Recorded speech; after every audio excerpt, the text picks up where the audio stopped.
কিতাবের মধ্যে আরো লিখেছেন সাদ ইবনে মুআয যখন ইন্তেকাল করেছেন, দুনিয়া থেকে চলে গিয়েছেন, আল্লাহ রাব্বুল আলামিন আসমানের ফেরেশতাদেরকে নির্দেশ দিলেন, হে আমার ফেরেশতারা, আজকে আসমানে থাকার সুযোগ নাই, আজকে আসমানে থাকার কোনো সুযোগ নাই।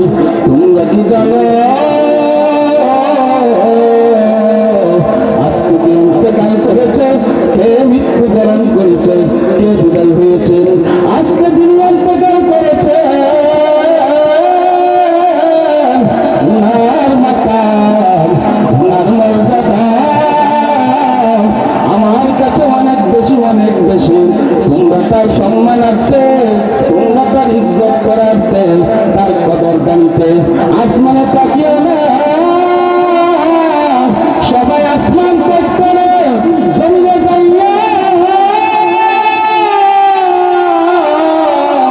আমার গোলাম সাদ ইবনে মুআযের জানাজায় শরীক হয়।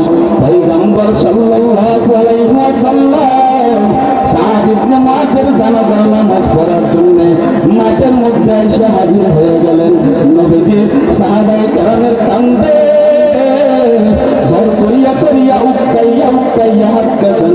সাহাবায়ে কেরাম আরজ করলেন, ও বললেন নবী, আপনি উৎকাইয়া উৎকাইয়া কেন হাঁটেন? কোনদিন তো দেখি নাই আপনি উৎকাইয়া উৎকাইয়া হাঁটতে, আজকে কেন উৎকাইয়া উৎকাইয়া হাঁটতেছেন? পয়গম্বর জবাব দেয়,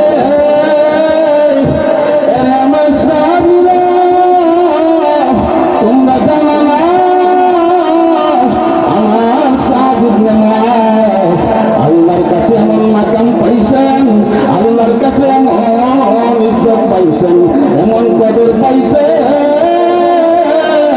সাদ ইবনে মুআযের জানাজায় নামাজ, সাদ ইবনে মুআযের জানাজায় নামাজ পড়ার জন্য আল্লাহ রাব্বুল আলামিন আসমান থেকে এই পরিমাণ ফেরেশতা জমিনের মধ্যে পাঠাইয়া দিয়েছেন। আই নবী যে পা পাইব অতটুকু জায়গা খালি নাই, অতটুকু জায়গা খালি পাওয়া যাচ্ছে না।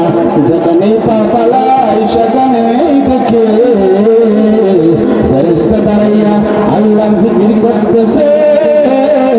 সাদ ইবনে মুআযের জন্য মাগফিরাতের দোয়া করতেছে, সাদ ইবনে মুআযের জন্য রবের কাছে ক্ষমা চাইতেছে।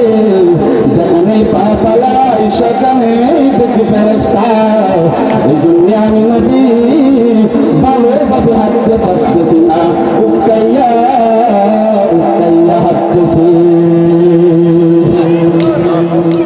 ইমানদারদের মাকাম কত, মর্যাদা কত, এবার আল্লাহ বুঝাইয়া দিচ্ছেন। কথা বলেন ঠিক না?